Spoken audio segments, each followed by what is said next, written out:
आपको मालूम है हम सब के पास पावर है, हम दूसरों के संस्कारों को और पक्का कर सकते हैं। डॉक्टर युवराज, आप 1 मिनट खड़े होंगे प्लीज। क्या आपने ये एक्सपीरियंस किया अपनी लाइफ में कि आपका गुस्सा बढ़ा था? ठीक है, now this is very important. इसका मतलब सीडी जो आई थी उसके ऊपर गुस्से का संस्कार पहली बात तो था कि नहीं वो भी नहीं पता, लेकिन जब ये डॉक्टर बने इनके पास एक छोटा सा गुस्से का संस्कार था। ओके, ये बढ़ा क्यों संस्कार? जितना था उतना ही रहना चाहिए था ना, जितना था उतना ही रहना चाहिए था। ये गुस्सा बढ़ा क्यों है ओवर अ जर्नी? क्योंकि जैसे इन्होंने मुझे गुस्सा किया मैंने एक थॉट क्रिएट की, बहुत गुस्से वाले हैं। फिर मैंने इनको जाके बोला बहुत गुस्से वाले हैं। फिर इन्होंने थॉट क्रिएट की, बहुत गुस्से वाले हैं। फिर हमारे पूरे डिपार्टमेंट ने थॉट क्रिएट की, बहुत गुस्से वाले हैं। आपस में हम खड़े होकर बात की, गुस्सा ही करते रहते हैं। जब इतने लोगों की वाइब्रेशन पहुंची, वो गुस्से का संस्कार 50% ही था, लेकिन हम सब ने इतने आशीर्वाद दी, गुस्से वाले गुस्से वाले गुस्से वाले गुस्से वाले गुस्से वाले। तो इतने आशीर्वाद देंगे तो रिजल्ट तो मिलेगी ही मिलेगी। We have the power. हमारी वाइब्रेशंस दूसरों के संस्कारों को और पक्का कर देती है और हमें खुद नहीं पता चलता मेरा संस्कार इतना कड़क और क्यों बढ़ता जा रहा है, क्योंकि सब लोग उस संस्कार का चिंतन कर रहे हैं। फिर क्या हुआ, उनके पास एक छोटा सा गुस्से का संस्कार था। ये जर्नी ऑफ द सोल है। इतने लोगों ने कहा गुस्से वाले गुस्से वाले गुस्से वाले गुस्से वाले, गुस्से का संस्कार क्या हो गया और बढ़ गया। फिर वो एक दिन सेंटर पर आए, परमात्मा ने कहा पीसफुल सोल। किसी एंगल से पीसफुल नहीं थे, बिल्कुल पीसफुल नहीं थे। सिर्फ अशांत थे नहीं, दूसरों को अशांत करते भी थे ना। परमात्मा ने ये नहीं कहा गुस्से वाले हो, परमात्मा ने कहा यूर अ पीसफुल सोल। अब 1 दिन 2 दिन 3 दिन 6 महीना सेंटर पर आए, सबने ये कहा peaceful soul peaceful soul peaceful soul peaceful soul. उनको सिखाया आप मेडिटेशन में बैठेंगे, आपको यही थॉट क्रिएट करनी है, peaceful soul peaceful soul peaceful soul. गुस्से का संस्कार फिनिश्ड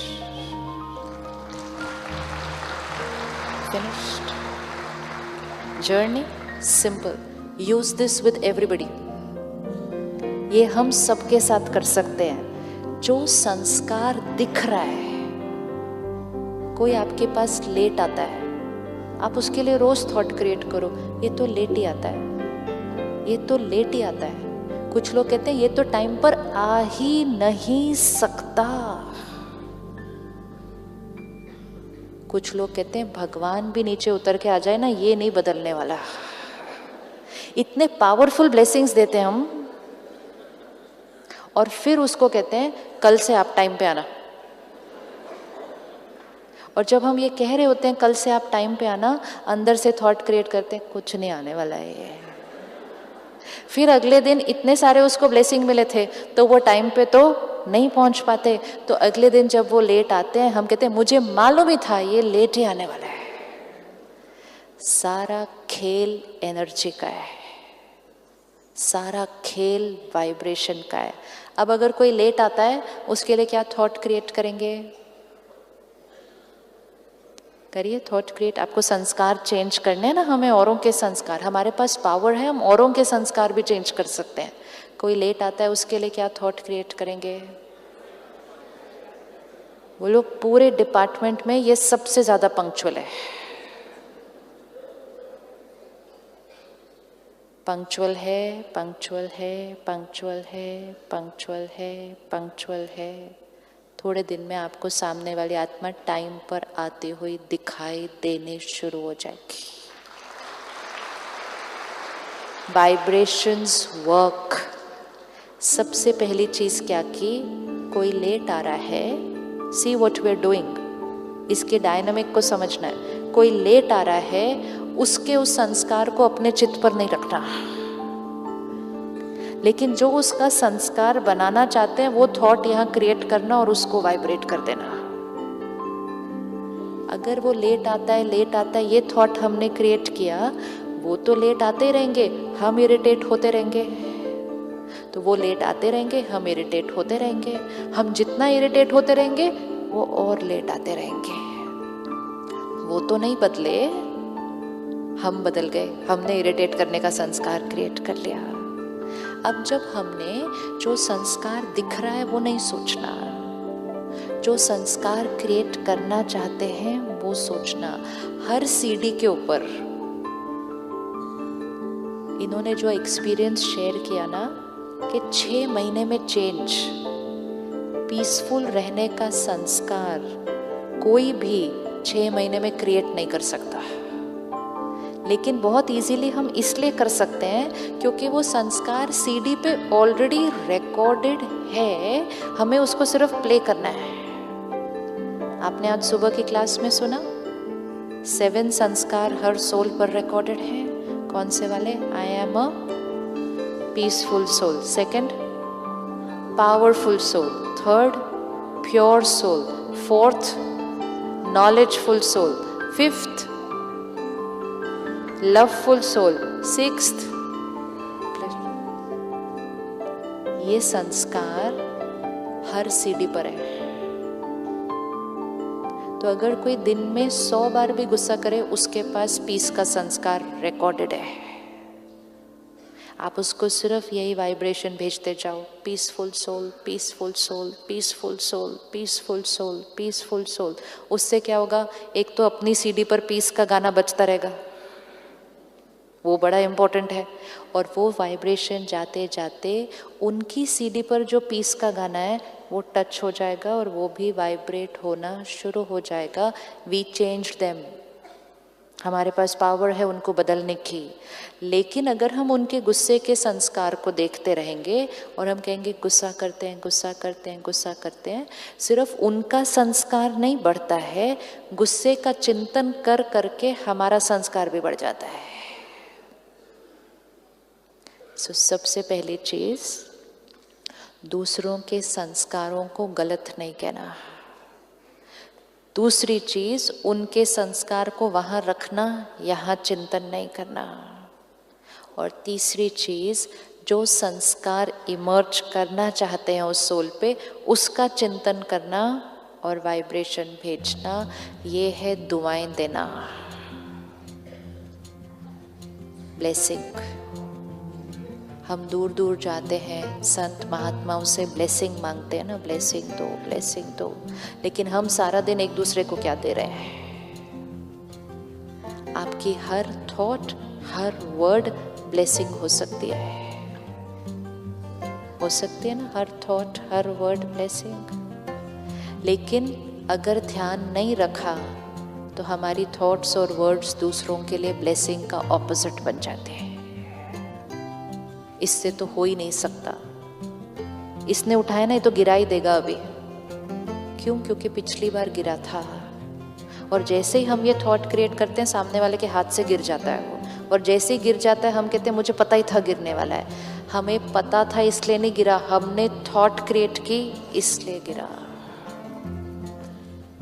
और ऐसा करते करते हमारे लिए वो नेगेटिव सोचना नेचुरल होने लग जाता है। सो फर्स्ट स्टेप, किसी का संस्कार गलत नहीं, वो हमारे से क्या है? वो हमारे से अलग है, अपने नज़रिए से वो बिल्कुल राइट है। और हमें जो उनके अंदर संस्कार इमर्ज करना है, हमें वही थॉट करना है, ऐसे है, ऐसे है, ऐसे है।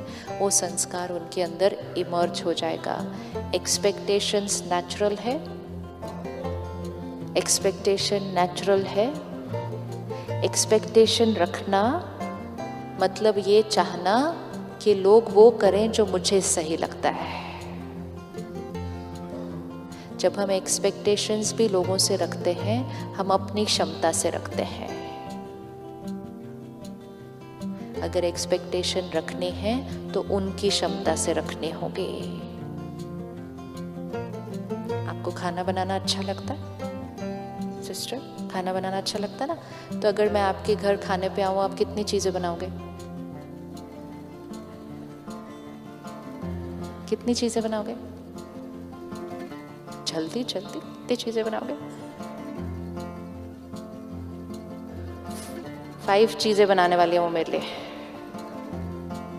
क्यों? क्योंकि खाना बनाना उनकी कैपेसिटी है, खाना बनाना उनको अच्छा लगता है। अब मैं प्यार से चली गई, मैंने नहीं बोला था 5 चीजें बनाओ, लेकिन उन्होंने अपनी क्षमता से बनाई, अपनी कैपेसिटी, अपने संस्कार। हमने खाना खाया, बहुत मजा आया। अगले हफ्ते वो मेरे घर आई,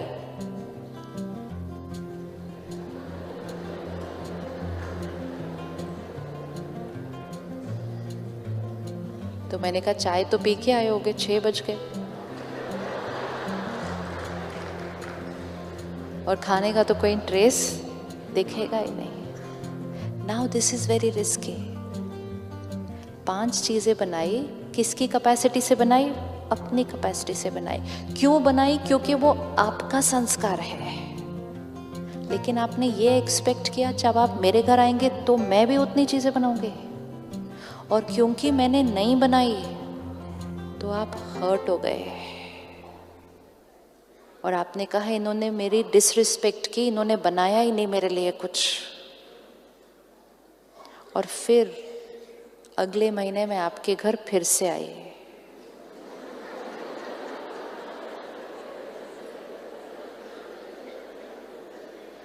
अब क्या बनाओगे?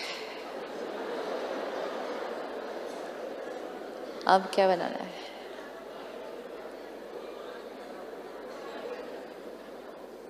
अब ये छोटी चीज लगती है ना खाना बनाना, इक्वेशन सारा दिन में देखे हैं। हम जो कर्म करते हैं अपने संस्कारों के थ्रू करते हैं, अपनी कैपेसिटी के थ्रू करते हैं, लेकिन हम एक्सपेक्ट करते हैं कि दूसरे के अंदर भी सेम संस्कार होगा, और अगर दूसरे के अंदर वो सेम संस्कार नहीं होता तो हम हर्ट हो जाते हैं। एंड मोस्ट इम्पोर्टेंट, अगली बार हम अपना संस्कार छोड़ देते हैं। ये कलयुग इसीलिए बना ऐसा, कलयुग इसीलिए बना। किसी एक ने गुस्सा किया होगा पहली बार, सबने इकट्ठे तो गुस्सा किया ही नहीं था कभी भी, किसी एक ने किया होगा। दूसरे ने कहा इसने मेरे साथ ऐसे बात की, मैं भी ऐसे बात करूँगा वापस, तो दूसरे ने किया, उन दोनों ने किया, तो उनको देखकर 5 ने किया, 5 ने किया, 500 ने किया। आज हम इस स्थिति पे पहुँच गए, हम कहना गुस्सा करना तो नॉर्मल है। ये कलयुग किसने बनाया? किसने कलयुग को बनाने में योगदान दिया? हाथ उठाना। मैंने। सत्युग कौन बनाएगा? सत्युग बनाने के लिए क्या करना होगा? अपने संस्कारों को, विशेषताओं को पकड़ के रखना। ये एक्सपेक्ट नहीं करना कि जो मेरी विशेषता है वो दूसरे के अंदर भी होनी चाहिए। मैंने उनको हेल्प की, जिस दिन वो प्रॉब्लम में थे मैंने अपना सब कुछ छोड़ा, मैं उनके पास गई, टाइम भी दिया, पैसे भी दिए, सब कुछ किया, और जिस दिन मुझे हेल्प चाहिए थी उन्होंने फ़ोन भी नहीं उठाया। अब अगली बार वो फ़ोन करें, देखते हो। अपनी विशेषता नहीं छोड़नी किसी के लिए। अगर हम सिर्फ अपनी विशेषताओं को पकड़ के रखेंगे सत्युग आ जाएगा, लेकिन अगर हम दूसरों को देख देख कर अपनी विशेषताएं छोड़ते जाएंगे, रिस्की क्यों होता है? हर एक के पास अलग अलग है। उनके पास खाना बनाने का संस्कार है, मेरे पास नहीं है, लेकिन मेरे पास कोई और विशेषता है जो उनके पास नहीं है। लेकिन क्योंकि मैंने नहीं खाना खिलाया, उन्होंने अपने खाना बनाने की विशेषता छोड़ दी। औरों की वजह से अपनी विशेषता छोड़ देते हैं। आजकल कौन टाइम पे आता है? मैंने भी नहीं टाइम पे जाना। आजकल कौन सच बोलता है? क्या जरूरत है इतनी सच बोलने की? सबको इतना एथिकल होने की क्या जरूरत है? आजकल तो बहुत कुछ चल रहा है। दूसरों को देख देख कर अपनी विशेषताएं